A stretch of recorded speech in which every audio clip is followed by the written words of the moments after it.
Luton is the home to the biggest and busiest fire station in the east of England, employing 64 full-time firefighters. For 50 years, crews from this station have provided 24/7 emergency fire cover for the town of Luton. Call-outs range from major industrial and domestic incidents to car fires and arson.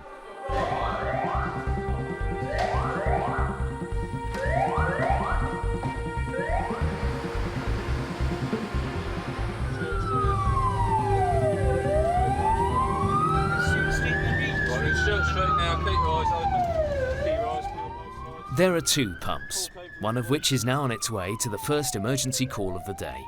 The 999 caller gave only scant information, so the crew have to search for telltale signs of smoke around the streets of the reported location. Luton Town, for information, this was placed to police control via a police unit in the area. Tracy Hutchinson has been at Luton for nearly 4 years.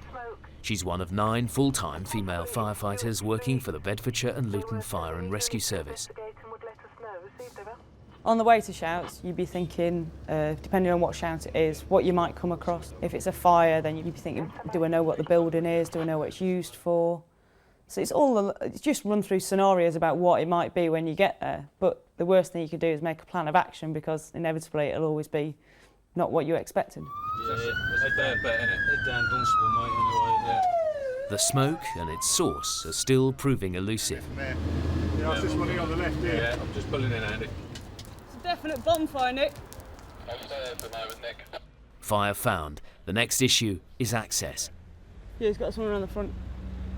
Get through next door, neighbours. This may appear to be just another bonfire, but in the firefighters' eyes, it has all the marks of a fire that could easily get out of control. It's quite harmless, I suppose, to have a bonfire, but it could all go a bit terribly wrong. It had a wooden fence around it, and it was very close to the wooden fence. It was quite spread out in the garden. It was burning green vegetation. It was giving off a lot of smoke. We put it out because the people who were watching the fire weren't particularly watching the fire, and all they had was a little washing up bowl of water. So if it had got out of hand, there was absolutely no way that they were equipped to cope with it or stop it spreading. We used probably about 100 litres to put that fire out, and there's no way you're putting 100 litres in a washing up bowl. The firefighters leave, satisfied they've averted a flaming disaster. Person's reported report of an explosion. Your left-hand wall, basement, for the entrance there, yeah? Got it? Left-hand wall, basement? Basement, yeah.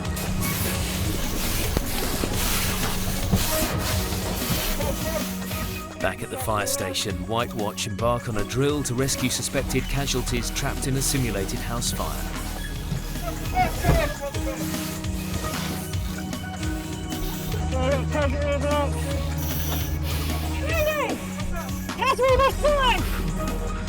Breathing apparatus is essential, as conditions inside the building are cramped and dark and filled with smoke.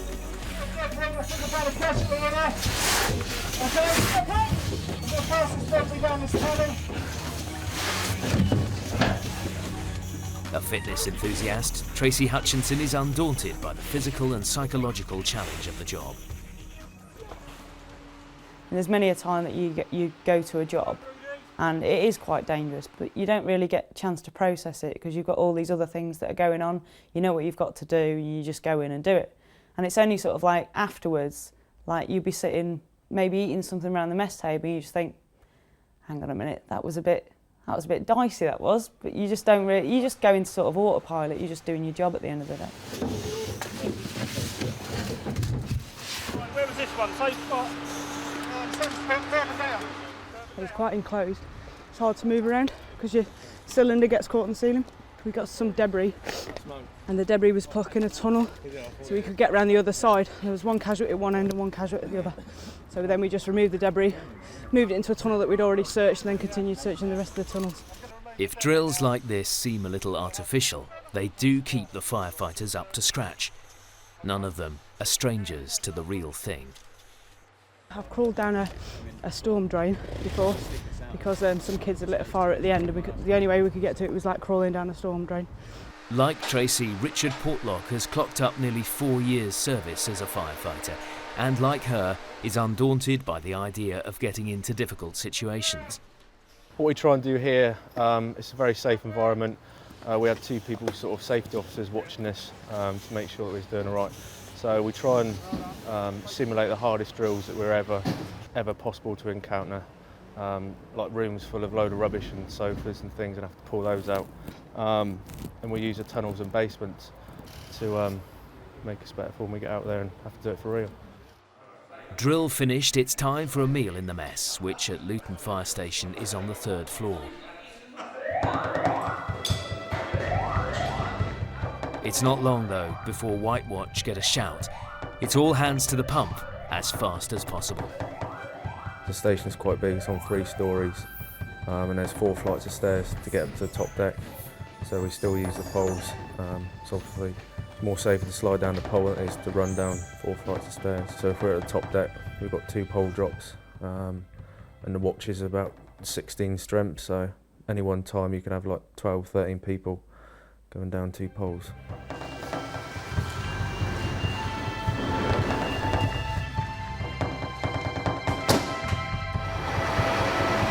A smoke alarm has been activated in a house, but as yet there are no other details.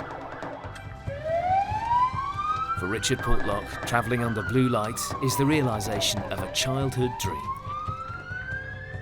I've always wanted to be a firefighter since I was a little boy, since I was about 5 years old. Even now when the bells go down, you still get that adrenaline rush and that little bit of buzz, even, you know, this is what you're here to do sort of thing. Smoke coming out the window.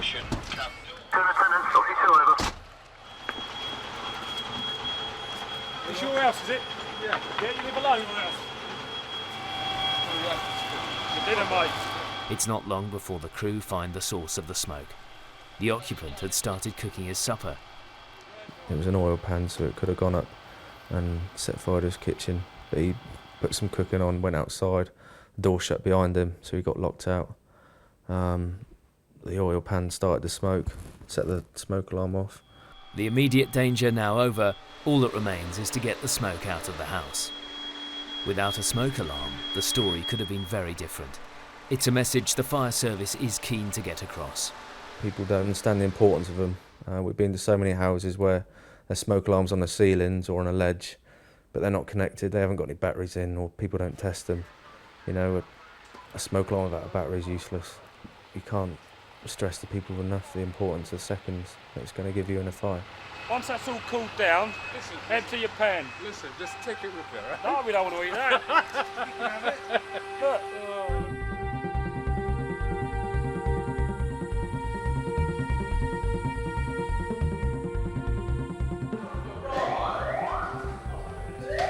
As night falls, Richard and the crew get called out to a burning vehicle, which, they have a strong suspicion, will have been started deliberately.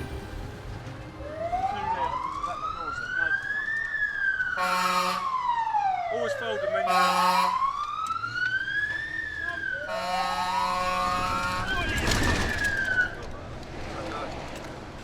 Right, think about gas if it's a camper van.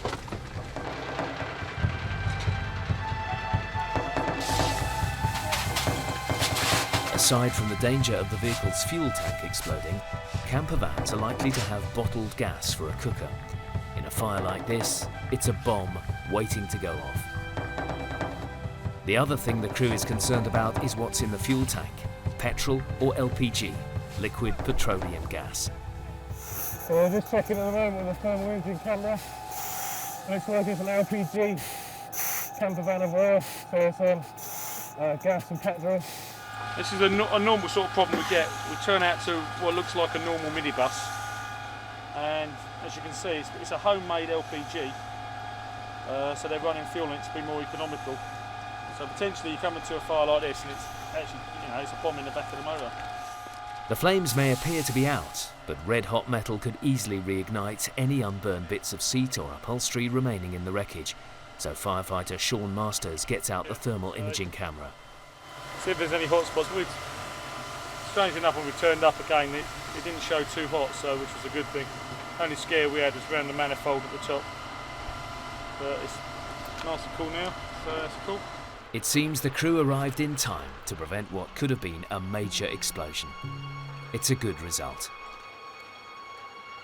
If you get that one big shout where you go out and sort of help people and it all turns out good, then it is hugely rewarding, and actually people appreciate you and thank you. You sort of step back and think, you know, you've done a good job, and you go home and have a smile on your face thinking you've actually done something worthwhile here today. My job is worthwhile. I hope that we make a difference, and I hope we make a difference for the better. The job does make you feel good. For me, it's the best job in the world.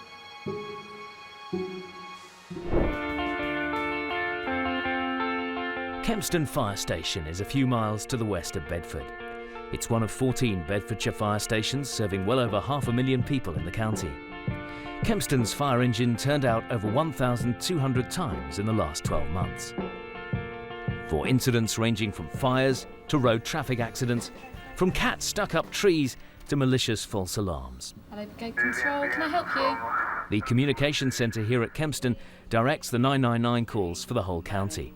Have you got everybody out of the premises? Right, is that in Kempston? Right, we're on our way to you now.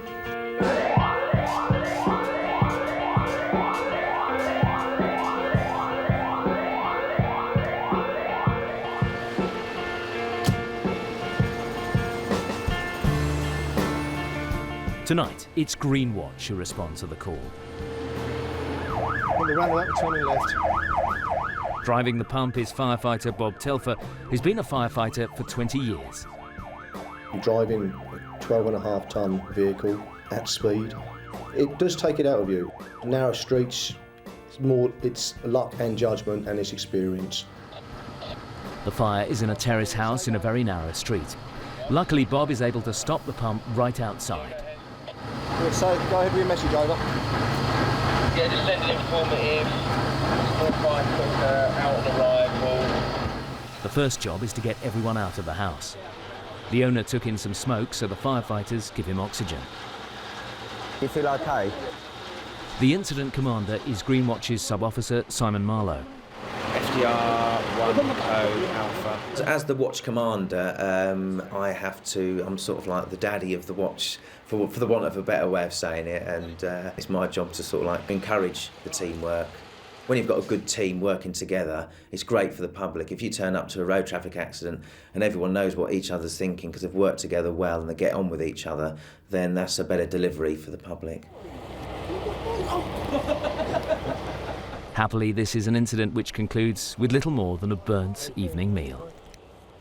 What happened was the smoke just come out the back of the cooker while I was cooking my dinner. And it's basically all I know about it. I just covered the top of it, tried to smother it with the oven gloves, but it was just flames were too low down and it was just burning through them. So I just chucked a couple of pans of water on it. Are you okay? The fire service advised people not to put water on kitchen fires where cooking fat is involved. But unusually in this case, it seems to have worked.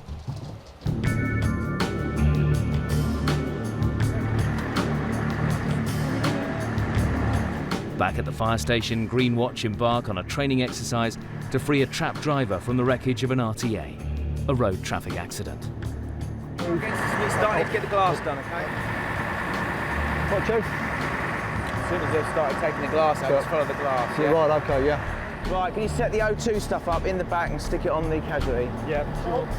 Kempston has one of the best specialist rescue units in Britain, carrying a range of tools and equipment to help the firefighters cut casualties free and extract them from the twisted wreckage of RTAs, collapsed buildings and even earthworks. Have you got an update on any of the injuries? You're number 2 of these, okay. Okay. This car's been hit side on and the casualty is trapped by his legs. So what we're going to do, first of all, we're going to take all of the glass out and then ultimately we're going to actually chop the roof off. Slide a spine board down the back of the seat and then lift the casualty out that way. That stops any movement to the spine which could potentially cause paralysis. James, I'm starting to cut.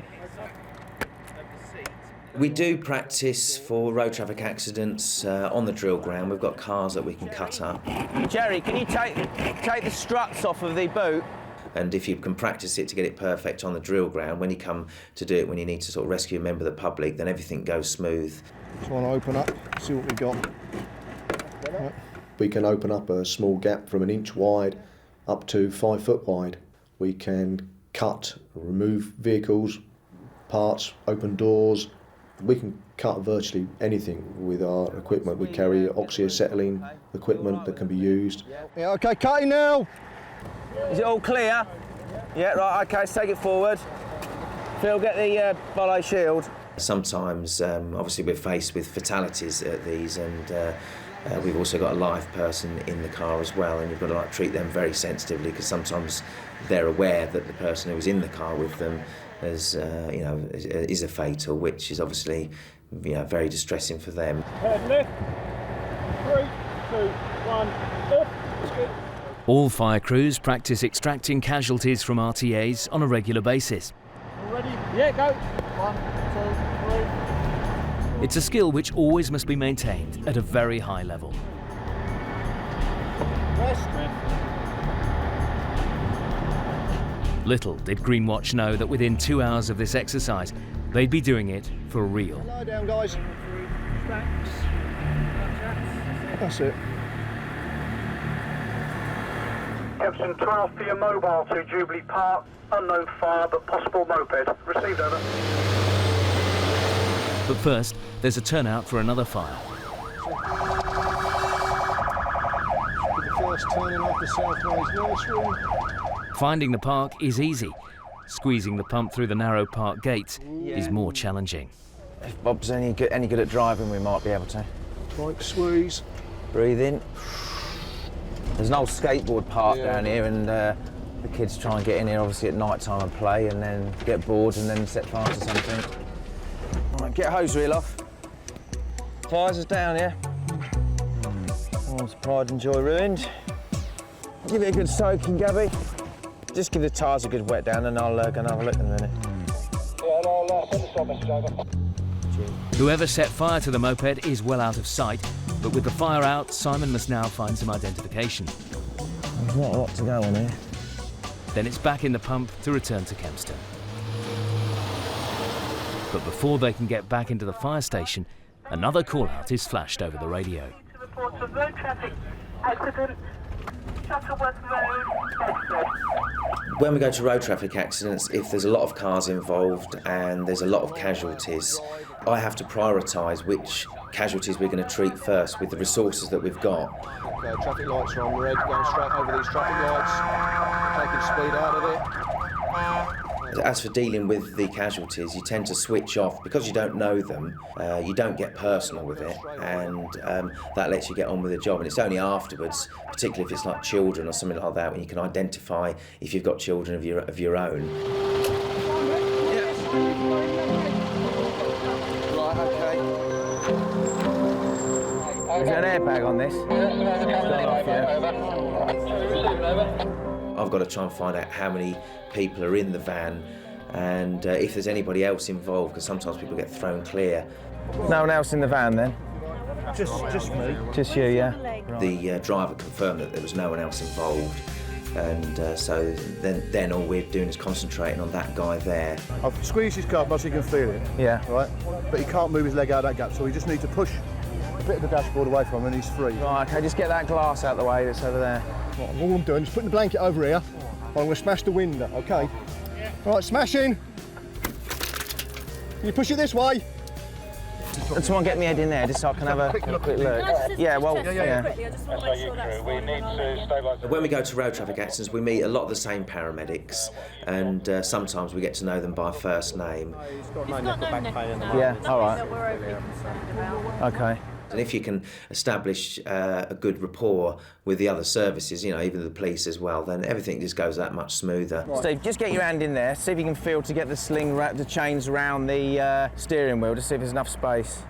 We had to put a chain around the steering column and another chain underneath the vehicle to the chassis, and using our spreaders, instead of spreading, we're actually pulling the chains together, and that was actually lifting the dashboard and the steering column away from the casualty, so they were then released and they could go to hospital. Right, Steve, make sure it doesn't turn it down at the bottom into it. Got a sharp knife there, Simon. Whenever you're ready, sir. Right, on your call, Steve. Very slowly, go. Okay. Right, can you slacken that chain off yet? Rest it there. Rest. Right, okay, get round here. Get on with him. Are you happy getting him out of this, yeah? I think he's decided he's coming out. Right, give him, man. Jim, just get in and just get anything you can, okay? Push that leg. Happily, the hospital allowed the driver home that night, a little shocked and shaken, but without serious injury. That's the driver's seat. The passenger would have been there, which there is no passenger space at all now. If you can just see where I'm shining the torch there, that is the glass, and that's on the headrest of what was the passenger. So anyone in this, it would have been unsurvivable, definitely, because that's the back of the lorry there. So it was quite fortunate that the guy was on his own. More bemused than shaken was the lorry driver who'd been parked up and was asleep in the cab when the van struck. He had parked up at 5 o'clock in the evening and he'd watched telly, fallen asleep, been asleep for a couple of hours, didn't even hear the van ram into the back of him. Someone else went and knocked on his cab door to explain to him that someone had actually rammed into the back and the van was still stuck in the back, and he got out and he obviously couldn't believe what he'd seen.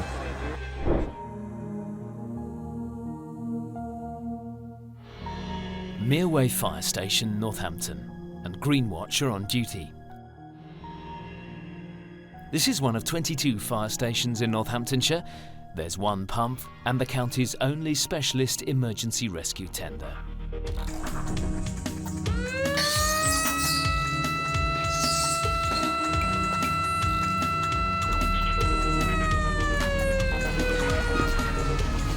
As the alarm sounds for the first emergency call out of the shift, watch manager Ken Brand mans the pump. 102 mobile to M1 motorway, grass fire between junction 15, Newport Pagnell, North. I've been in the fire service 30 years. I left school and joined the army, the Royal Artillery, at 17 and did just over 6 years. When I left the army, I joined the fire service, which is what I'd always wanted to do. Southbound on the M1, they can see the incident, but first they need to get onto the northbound carriageway. Who's in charge?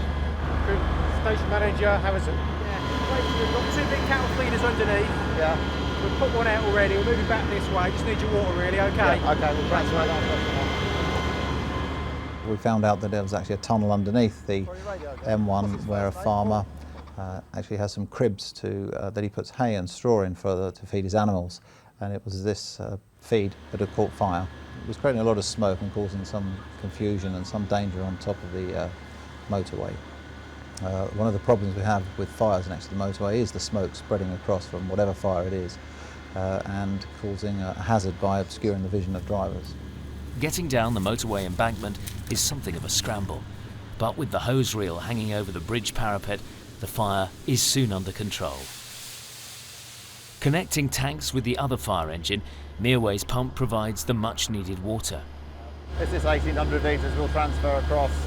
If they require any more, we could always go down, fill up from a fire hydrant or from a lake or a river and bring the water back to them. That's what we call ferrying water. The next job is to find the nearest hydrant and replenish the empty water tank. Back at the fire station, the crew of the emergency rescue tender are practicing their skills. Sheldon Fenning has been in the fire service for 20 years. The emergency tender's a specialist vehicle, and it differs because it doesn't carry water. It's a rescue vehicle. So anything that involves rescue, car crashes, planes, cows, humanitarian services. The HIAB is the crane on the back of the vehicle. It allows us to lift cars, lift horses or cows out of ditches, and it's a very good tool. It has a 2-ton winch on it, so we can put equipment over bridges. So if we've got an incident on the railway, we've got a railway trolley where we can lower down onto the track and push equipment up the line. The pump has barely got back to Motorway before the next emergency call-out. Okay, we're going to an area of Northampton called Duston, where there was until recently a large ball bearing factory called British Timken, an international company. Right, I can see the smoke from here. Change of location, it could be Limehurst Square. Is there a Tesco quick shop there now? Yes. Yeah, well, it could be near there by the church and the Tesco's. They're getting multiple calls for this, and none of them are that certain about its location, so we're talking somewhere in a quarter of a mile radius at the moment of where the original one came from. But thankfully there's lots of smoke there, so we'll follow that. That's always a good indicator of a fire. It turns out that the site of the British Timken factory is now under development for housing. It's an area of several hectares, surrounded by security fencing. The fire appears to be somewhere inside. Hold on, this could get a bit rough. The only option is to take the fire engine off-road. Fire engines aren't really made to go off-road. They're quite heavy, they're low slung in certain places, and they have big water tanks on them with slopping around all over the place. So we have to be very careful where we take them. Thankfully it's dry. In wet weather that would have got bogged down and we would have been recovered. We probably wouldn't have taken that route at all. But it's not unusual to take some time to actually locate a fire and get as close to it as we can. That was unusual today because of the size of the place. But there are other fires we go to where we can see it, we just don't know how to get to it. So we go round and round until we find it. I want to stop it coming in further this way. Bring it further up, hose reel through here and get beaters as well. It turns out that the fire is at what used to be a beautiful bowling green, attached to the factory's social club. Leading with the hose reel is crew manager Sean O'Neill. Even though we'd made quite an effort to get as close as we could, you know, across that dirt track, we still weren't that close, so we decided to use a hose reel because it was spread over quite a large area, so we needed to move about quite a bit. If we'd have had to augment the supply, say from a hydrant, obviously for George, who was a pump operator, that may have become a problem because he would have had to go to the street, which would have meant going over the fence somehow. So if he'd have had to get extra water, we would have had to go to the street nearby and perhaps cut through the fence or even go over the top of it. Exactly how a bowling green pavilion and the surrounding grass spontaneously combust is difficult to explain, but Ken has his suspicions. It could be children playing about, or it could be anybody playing around, but in this weather it could also be maybe magnification of the sun's rays through glass. There's plenty of glass and bottles laying around, so I couldn't really say to be certain. My instinct would go with my first impression. With the fire out, the team start packing up, but back at the fire station, the crew of the emergency tender have had a 999 call to go to a road accident. It goes immediately to all accidents where people are reported trapped. It's considered better to get there and not be needed, rather than set off afterwards when it may be too late.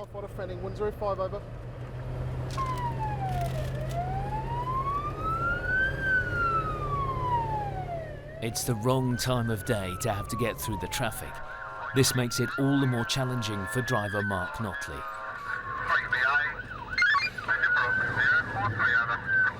People tend to panic when we're driving the fire clients and just stop. That could be, you know, just stop at a set of traffic lights, which isn't always the best idea, because if there's two lanes and there's two lanes of traffic they're just stopped, they're not going to get out of the way.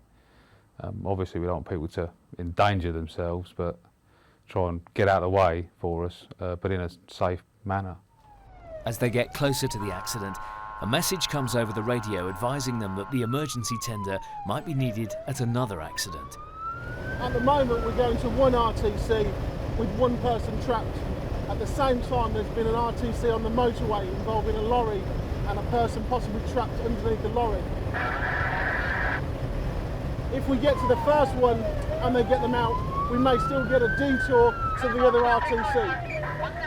They arrive to find that the casualty has been successfully cut free, and their injuries are now being treated by paramedics from the air ambulance. It's now going to be a quick turnaround and a high-speed drive to the M1. The incident on the motorway is more serious than the one we've just been to. They could manage with the resources they've got at that RTC, so we've been redeployed to the motorway. So we're going against the flow of traffic we just came from to go to another incident. Hopefully it's not too serious and we'll get there and do some good. The emergency tender covers the whole county. A fire appliance can get to an emergency within 5 or 10 minutes, based in the whole of the county. If you're riding the emergency tender, it could possibly take you an hour and a quarter to get to the furthest points of our county. Sometimes the rescue has been successful prior to you getting there. So sometimes you'll drive for 50 minutes and then they'll say 105, which is our call sign, you are no longer required. At that point, we turn round, drive back to the station. As they approach the M1 slip road, the call to stand down does indeed come through, and they return to station.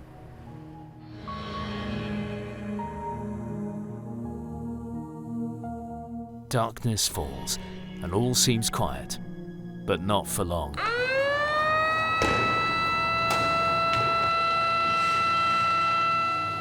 This time it's the pump which turns out. We're going to a retirement residential home. It's in the town centre. The town centre pump will be there first. Again, we're backing them up. There's no immediate sign of smoke or fire, but the risk to life with so many elderly residents, many of whom will be asleep and unaware of what's going on, means that Ken and the watch manager of the other pump must urgently get to the root of the problem. Okay, no fire. Marvellous. Let's go. Eventually, a fault is traced to an unoccupied room and the alarm can be silenced. They give us a code. With everything in the building as it should be, Greenwatch returned to base. Over the years, you know, I've been to quite a few incidents, a lot of road traffic collisions, because obviously this station's got the emergency tender. And I've always found that aspect of the job quite rewarding, you know, and that does give you a large degree of satisfaction that you've made a difference to somebody. I do get a lot out of it. It's the only job I've ever wanted to do. My father was a fireman. I wanted to be a fireman. Every time he brought his bike at home and the smell of smoke on it, and I couldn't wait to become a firefighter.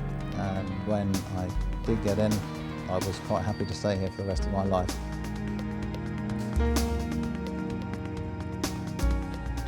At Princes Street, Greenwatch are going on duty for a 15-hour night shift. They have 2 ladder pumps and a rescue tender carrying specialist equipment to cart casualties free from the wreckage of collapsed buildings or road accidents.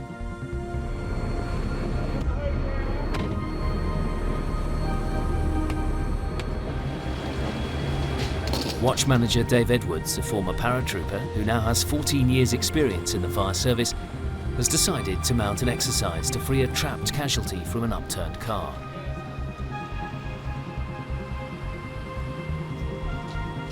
There's a lot to the fire service. I mean, although we obviously have road traffic collisions, we help people through that, house fires, but we also do a lot of fire safety, community safety. We go out into the community and talk to children and put smoke detectors up for people. So yeah, there's a lot more to the fire service than just going to fires. They exercise drills every time they go on watch. It's made more difficult knowing that in the event of a 999 call, they'll have quickly to pack everything away. Tim Coulson is the fire engine driver. We have to leave within a minute of the bells going down. It's something you just have to get used to. For example, if you're eating your dinner and the bells go, the cook will come and take the plates and put them back in the oven.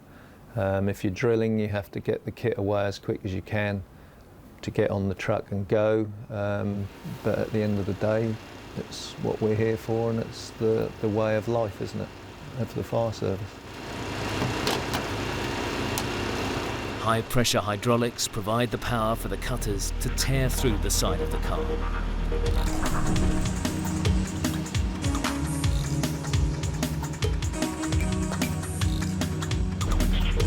Finally, the dummy casualty can safely be extracted from the wreckage. Greenwatch have done this many times, but little could they know. Before the night is out, they'll be doing it again, for real. With the kit stowed and the appliances at the ready, Greenwatch have returned to the mess room for a cup of tea, only to get their first call of the evening.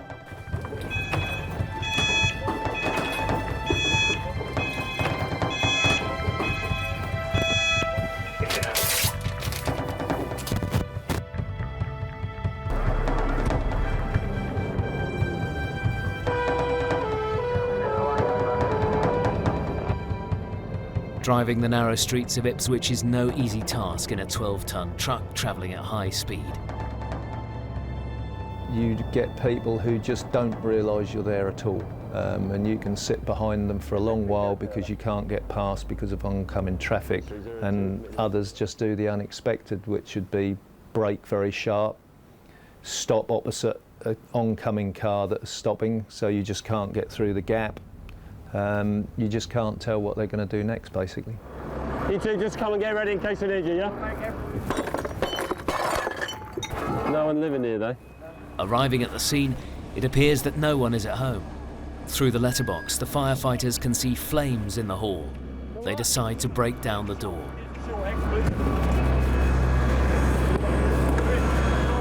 While the house seems empty, only a full search by firefighters in breathing apparatus will confirm that there's really no one there. It's adrenaline. Most of it is adrenaline. You know what your job is, you know what you need to do, and obviously once they get into a building, however hard we try with synthetic smoke when we do smoke hazards, it's not the same as going into a real fire. You've got the adrenaline going, it's obviously going to have some more heat in there, and also you're looking for people, so you work harder. You have to really think on your feet and check everything, and you double check everything. You want to make sure that if there is somebody in there, you get to them and you get them out as quickly as you can. Happily, the search reveals that there is no one inside. Ian Bowell, the station commander from Princes Street, arrives after being paged. He's a specially trained fire investigator, and working with the police, he'll set about trying to establish how the fire started. We've got some reasonably fresh material that's been burnt here and on the floor, so it suggests that someone has been in the property tonight and lit this fire. The fire on the stair has been smouldering, I suggest, for quite some time due to the depth of charring on the actual stair itself. It's quite possible that it may have been a small amount of flammable liquid left on top of the carpet, allowed to burn through the carpet and then setting fire to the stairs. You can see down below where the fires occur, we've actually got one of the main gas pipes coming into the property, so had it been a more substantial fire or been allowed to develop further, then obviously we could have had a more severe problem. The next door neighbour confirms that the house has been empty for a year, but he dialed 999 when he'd heard the smoke alarm go off. It was important. The premises did have a working smoke alarm, although it was unoccupied. The early warning for the fire service obviously gave us a chance to extinguish the fire before it became a far more serious event. Leaving the incident in the hands of the police, Greenwatch returned to Princes Street.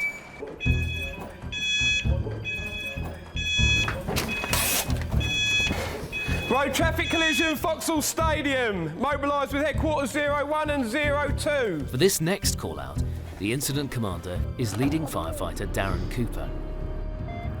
When the tip sheet comes up itself and you see on there it's road traffic collision, that it automatically starts you rolling through the process of the Suffolk Fire Service Fireground operational procedures straight away. En route to the incident is obviously the welfare of the crew, making sure we as the crew get there safely. With the driver, obviously we're going through a lot of traffic at that time of night and nighttime driving, and also once we get there as well, making sure that we can deal with the incident safely to make sure the casualty comes out of that incident as quickly and as safely as possible. We'll get the other side of them then. Vauxhall Stadium is Ipswich's popular stock car racing track. For this particular rescue, there's going to be a large audience. What we've got is a stock car, and the poor bloke was trying to get out of it. Several other appliances are already there, along with paramedics and an ambulance. Princes Street have been called because of their specialist rescue equipment. What they want is to take the passenger side door off. Yeah. Because he's lying prostrate across. Yeah. And a spine board underneath him. So if we take the side off and snip the A, B and C, just flip the roof out the way as well, bring it out this way? He's laying across, he's been hit from this side and he's laying that way. When we turn up and work with Sub-Officer Thompson, who's the headquarters officer in charge, obviously we then go through our risk assessment together. He can inform me of what is actually taking place, the condition of the casualty and any surrounding hazards, and then we work together. And how it worked tonight is that he took one side of the car, our crew took the other side, and we both knew where we were going to get that casualty out in that respect. I want the socket set off, I want them bolts underneath that securing frame, I want them removed so the roof will just come off. It appears that a driver had pulled over during a race, only to be shunted at full speed from behind. He's now trapped in the bottom of his car. with the neck. So you're spine boarding out, yeah? We'll spine board out. His injuries tonight were obviously suspected spinal injuries from the impact itself, from the mechanisms of impact. They were very concerned about his legs as well. When we got there, one of the first questions with any casualty is if they're time critical. Tonight we were informed that at that point in time the casualty wasn't time critical. However, you always have to be flexible. So between me and Pete, we obviously had not just plan A, but there was also plan B, C, D and E, just in case things did have to change for the worse of the casualty, and we had to extricate the casualty a bit quicker. The driver is painstakingly pulled from the wreckage onto a spinal board. As things turned out, his injuries weren't too serious, and he was back racing at this same stadium 2 weeks later. I'm going to struggle then.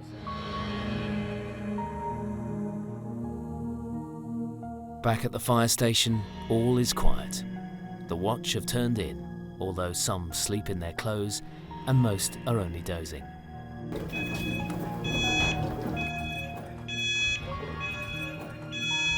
This time it's a car fire.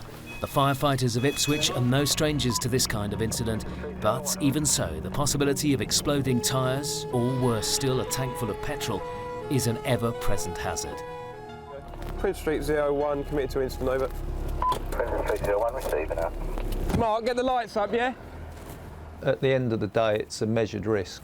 The officer in charge has been trained to assess the situation and do a tactical risk assessment. Pop the window, that's going well inside, Pete, so once you pop that window, just use the hose reel, yeah? Again, with experience, you know yourself what is right and what is wrong. Yeah. Yeah, Tim, stick one car, well alight, 2 hose reels. When you first come into the job, there's an element of fear about it. But because of the nature of person that joins the job, the adrenaline takes over, and it probably isn't until after the incident when you get back and talk around the table and then the jokes and the banter start. Like, did you see the tyre bang behind you? Or did you see the flames lick out the petrol cap? Or, you know, smash the window, come out through the window, and it isn't until you think of that you sort of tend to think, oh, was it that close? And you try to put a brave face on it and smile it down, but deep down inside you think, oops, maybe. Yeah. Okay, bud, you finished, are you? Yeah, that's had a good drink, mate, that's finished with.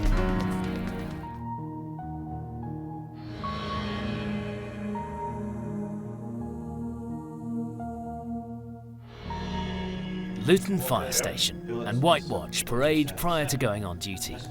The 15 men and 1 woman are part of a team of 64 full-time firefighters based at Luton, the busiest fire station in the east of England.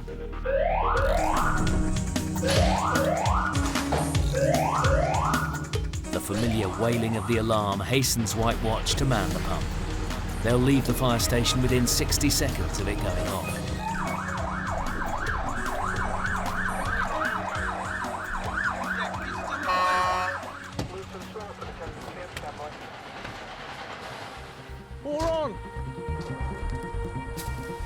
Somebody's set fire to a heap of rubbish and discarded building materials on a derelict site.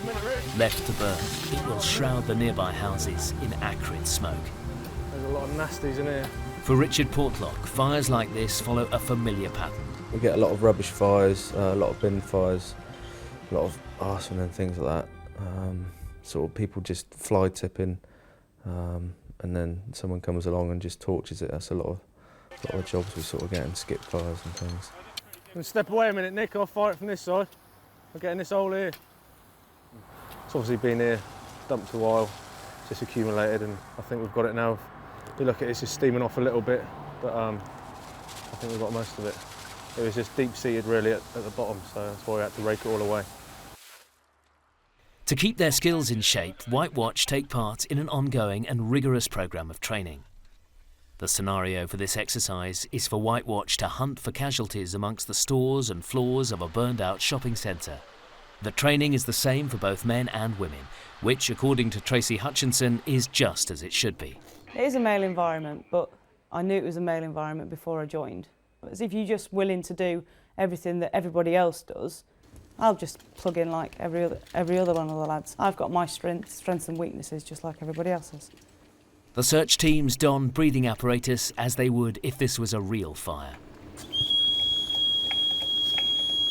In addition to breathing apparatus, or BA, filters are attached to each face mask to simulate severely reduced visibility due to smoke.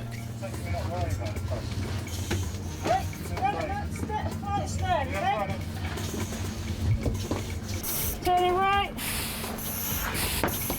Tracy and her colleague Andy must tread carefully through what for them are blurred, dingy passages and rooms. Okay. The rope is used as a guideline to show the team the way out on their return journey. Yep. I've got a little box and stuff on the right hand side. Team 2 will be led by Richard Portlock. Your tallies, check your air. Brogan. Yeah. Equipment checked, Richard and his colleague Rudy are now ready to enter the building. Roof stairs here. I'm going to clip you. I'm going to clip you and check the stairs, okay? Tie off on the handrail here. Okay, stairs clear. They use a technique known as the BA shuffle. It means that, all the time, they're feeling with their arms and legs for obstacles and hazards. If, for real, they were in dense black smoke, they'd be less likely to injure themselves or miss finding a casualty.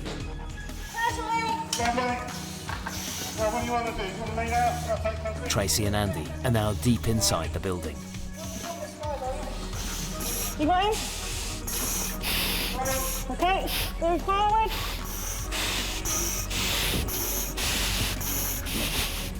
Casualty roof. Exertion at this level is physically and mentally punishing. When we're wearing BA you get very hot wearing all the PPE. Obviously if you go into a fire situation, every part of you's covered from your head with a helmet on, you've got flashed gloves on, so you get really hot, but all the BA drills and the training we do sort of prepares you for that. And then, yeah, working hard, you're obviously going to breathe more and get hotter, and then if you find a casualty, you've got to pull them out. It's going to be even more hard work. Casualty! You coming? Tracy and Andy are also feeling the effects of the heat. It's very warm, but the main problem we had, because it's like such a wide open space, is a lack of tie-off points for the actual guideline. So the guideline was running free quite a fair bit. So anyone who's going to follow it at a later date might struggle because it might not be as tight, so it might get caught up on stuff. But that was our main problem that we came across. But otherwise, because there wasn't a lot of things in there, landmarking's a little bit difficult. But as the casualty was near a landmark, it was a bit of a bonus. Now the exercise is over, Tracy would ideally like a shower back at the fire station. But with the requirement to turn out in full kit within 60 seconds of the alarm going off, she's not going to make that mistake. I have been caught once, but it was for a lift stuck, so it wasn't really an emergency. And I came out all soaking wet and had to throw my gear on. It was absolutely terrible. It was a real cold day as well. I was freezing on the way to the shout. It's not unusual for drills to be interrupted by emergency calls, but on this occasion, they've completed the drill when the next call comes in. First indications suggest it's a fire, which might have been started deliberately. It's a car, innit? Smells like it. In fact, it's a bonfire. It's just the smell of burning plastic which makes it smell like a car.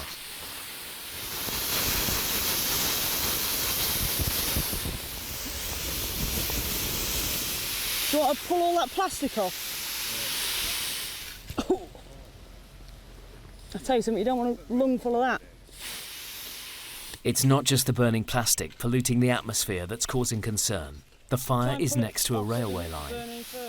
The smoke will conduct the electricity and it could cause it to arc, which means it's a bit of a danger as well. And there was no one watching it, so it was just burning a little bit uncontrollably, so we have to extinguish it. Tackling such fires is all too common. The fire brigade's job is not just to fight fires, but educate people in how to avoid them. Luton Fire Service has been running a campaign to highlight the devastating impact of arson. It's pretty frustrating when we get sent to all the rubbish fires and bin fires, because it's not only a small fire, but it's taken us away from another corps. There might be a house fire the other side of town, so they don't only set the fires, but they then throw like gas canisters on them and things like that, and cans of petrol on to make it more fun, but it's obviously more dangerous to us. 2 fires successfully extinguished. The next shout is to a rescue call. Special services such as rescue jobs make up around 10% of firefighters' work. In his 4 years' service, Richard has run the gamut of likely rescue scenarios. I really have rescued a cat from a tree and from a air conditioning shaft. I rescued a deer from railings. Some of the other lads have had hamsters stuck in ceilings and all sorts, dogs stuck behind bars. Tonight's case is potentially more serious. We're going to a lift stop. There's a person trapped on the 6th floor. We think they're an asthmatic, so it's quite urgent that we get there as quick as we can to get them out and get them released, because we don't know what sort of condition they are inside. 6th floor, Steve, you'll be happy to know. With the lift out of service, the only way up to the 6th floor is by the stairs. The floors didn't start until 4 flights of stairs up, so there's a lot of running upstairs and things like that, which all takes out here. We try and do as much fitness training as we can on station, sort of physical training, 2-3 times a week. We've got a good gym here. We need to try and keep fit. It's obviously climbing up and down ladders and things and carrying kit about. How's your asthma feeling? Right, what we've got a key here. Okay, I'm going to try and get the key, slide the door open. If you feel the door moving or a car moving at all, don't worry, okay? The team are anxious to free the man as quickly as possible, but their initial attempts are thwarted. Okay, we've got the outer door open. There's 2 doors obviously on the lift. We've managed to open the outer door. Now we're just trying to, there's a pivot in latch up there that we just need to try and trigger to get the inner door open. So we're almost there. Sometimes the inner door won't release unless the lift car is actually level. Another approach is needed. We need to gain access to the lift motorway so we can actually wind the lift car down. There's like a braking system. You can take the brake off the lift car and then you can wind it down, wind it up or down.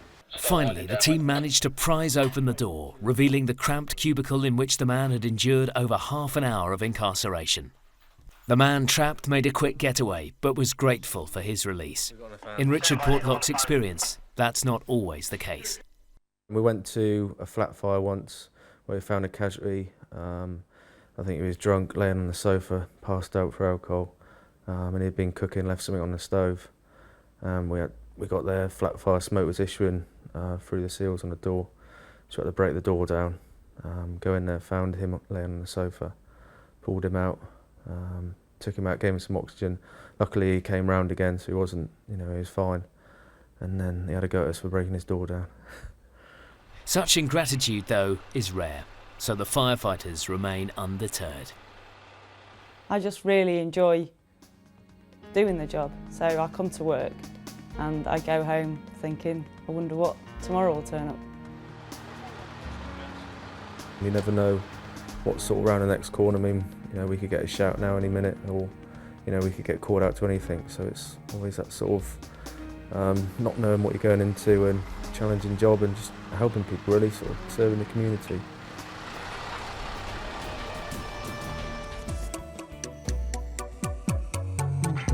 Sprowston Fire Station is one of 2 full-time stations serving the city of Norwich. It can also turn out for fires anywhere in the county of Norfolk. I'm not convinced that's going to be long enough, to be honest. We might have to back that up, I reckon. Green Watch begin their 15-hour night shift with a training exercise down at the river. The fire engine holds enough water to feed one of the larger hoses for only 2.5 minutes. It means that when they go to a fire, they need urgently to find a hydrant, or alternatively, a river from which they can pump a supply of water. But it's right on its limits, I reckon. They just get everything working correctly when an emergency call comes in.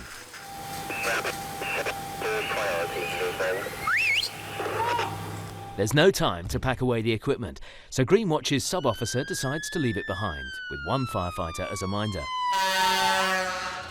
BF Sprowston 74, over.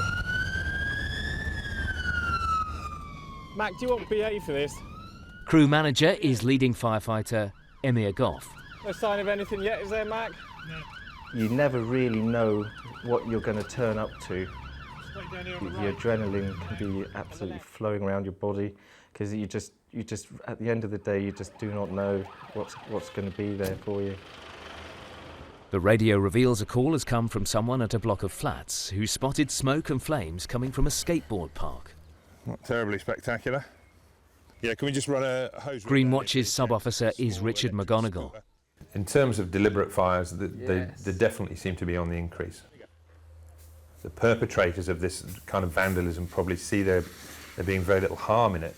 The problem comes is that with vehicle fires, for example, they do pose a problem for us. We're the ones who have to come and put it out. Inform police, vehicle believed stolen, over. I'll tell you what though, Gav, you saved the front wheel. I think so, yeah. Yeah, new tyre, that'd be right as rain. With the fire out, Green Watch returned to Sprowston. The pump's internal water tank has to be refilled, ready for the next incident. And then the watch will stand by, waiting for the next emergency call. You never know when the bells are going to go down. It's something you can't really plan for. You have to get on with doing station routines.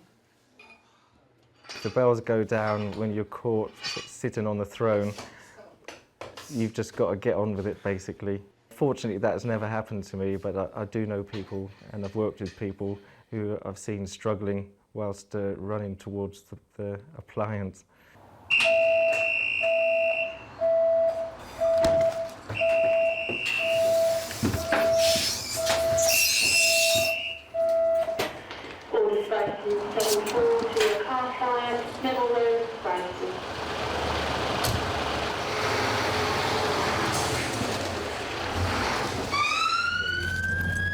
Working on a fire station and being part of a watch is you are basically operating as a family. Mac, what we got? As a watch, you know, we eat together, we go through tough times together, depending on what we go to, and we basically risk our lives together as well. Put an informative back for me and ask attend to the key holder, please. The fire turns out to be an electrical fire in a neon sign, but spreading to the roof of the building. I think we can pulse that. The hidden hazard is that signs like this can use 1,000 volts of electricity. So the firefighters can only use very short, expertly aimed bursts of water to contain the fire until the mains power is broken. What we do have is access to a switch which will allow us to isolate the power to that before we can deal with it. Having said that, if the switch is not always available or the urgency is there, only a skilled operator would attempt to put out a fire in live electrical equipment, and it's not something I would recommend for the novice. Mac, we've just knocked the fireman's switch off, all right? We get a ladder off, Gav, get up there and have a look, please. Right, one more, that'll do you. The problem we obviously have is some kind of electrical fault in the signage at the top of the building here. Why this does cause us concern is quite often neon-based lighting operates at much higher voltages than you would normally expect to find, running sometimes into thousands as opposed to hundreds, so that can present a problem to us. What we're actually doing now is just making sure that there isn't any transmission of heat from where the original problem was into the roof of the building itself. Thank you very much. With the electrical fire safely concluded, Green Watch are back at Sprowston Fire Station. The hustle and bustle of the city of Norwich has quietened down for the night.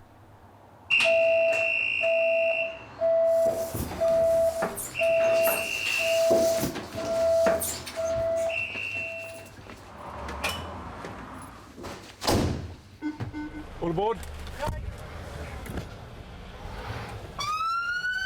It is a report of smoke issuing from a building. Just getting my BA set ready. As there's smoke issuing from a building, you can never really guarantee that there's not going to be anyone in there. So we're just getting ready, and hopefully that will save time when we get there. It's extremely stressful, you know, when the public are running one way and you have been trained to go in completely the opposite direction to where they're running. You know, they're running for a reason and you're well aware of that reason, and that means there's an element of danger that they're getting away from, which you are actually running too. Smoke. Start up, please. Yeah, get 45 straight away, please. Go past it. Great, smashing 7-4 over. Yeah. Start it up, mate. Move back, please. Move back, please. You! Is there anyone inside? Nobody inside. Okay, mate. Gav, water on! Mike! We're just going to go around the side of the house and have a look, all right? 360, as far as we know, there's no one inside. There's no one, all right? Yeah, as soon as Norwich get here, we'll get hydrants set in. Right. Do you want us to go in with a hose reel? Yeah, check it out, but just be very careful, please. Right. Incident Commander Richard McGonigal sends in the BA team to make absolutely certain there's no one inside. That's on the ground floor! Tim, need a hydrant, double quick, please. Ladies, back, please. Back. Keep going through, guys. If you turn out to a person's reported incident and it's confirmed there's somebody in there, the adrenaline is instantaneously rushing around your body. Yeah, you are scared, you know, you hope, everybody hopes that you don't actually find somebody, because there's nothing worse than reaching out and actually grabbing hold of a body, if you like. Jim here is The search and rescue, which we're all, you know, highly trained to do, you do it methodically and safely. So if you do come across somebody, you get them out as quick as you can as well. You know, you can't afford to get lost within a burning building. All right. Hang on, hang on. Just, Gav, can you get us short X, please? Give it to Jamie. We are here to save life at the end of the day, and that is what we will do. As soon as you've done as much as you can, Dale, can you withdraw so we can start hitting the bits and pieces from outside, please? Happily, there's no one inside, and the incident is now fully under control. What's happening now, crews are making sure that the fire is completely out. They'll be checking for hot spots in the roof void and also in other compartments within the building, because we don't want to be recalled back to this particular incident. The fire was knocked down pretty quickly, and it appears that the next door sort of semi-detached bungalow is sort of relatively unaffected, but I can't confirm that at this point. As soon as it's safe to do so, the thermal imaging camera goes in to check for hotspots. The thermal image camera will create a picture based on the temperature that it's looking at. Obviously that way we can identify anywhere that's unusually hotter than somewhere else. As we come inside, it would appear to be, ironically enough, a dysfunctional smoke alarm on the ceiling. It's very difficult to say whether that would have raised the alarm in that position anyway, given that the fire actually started above it. The chances are that the occupier would have noticed first. We can see now where a lot of the roofing material has come down and the quite extensive damage to the rafters themselves. As you can see, the level of fire damage down on the ground floor, the damage is purely restricted to water and the roofing materials that have come through. You can actually see down there some of the problems that a breathing apparatus crew enter in here with almost no visibility, some of the hazards that they're going to come across. What we're looking at up there is the dividing wall between the two properties, which is obviously an area of sensitivity. We need to ensure that nothing that's gone on up here has actually affected the property next door. Finally, Greenwatch returned to Sprowston. With a yearly average of 1,500 emergency calls attended by Sprowston's firefighters, Greenwatch will spend the rest of the night at a high state of readiness. The commitment to saving lives remains the motivation for every high-speed turnout tonight, and those yet to come. On a personal level, the rewards of why I do this job are based on a couple of fairly straightforward things. To me, true value is to look into a mother's eyes, having already given up her child for dead on a pavement, and we've been instrumental in rescuing that child and reuniting her. That's where the true value comes in.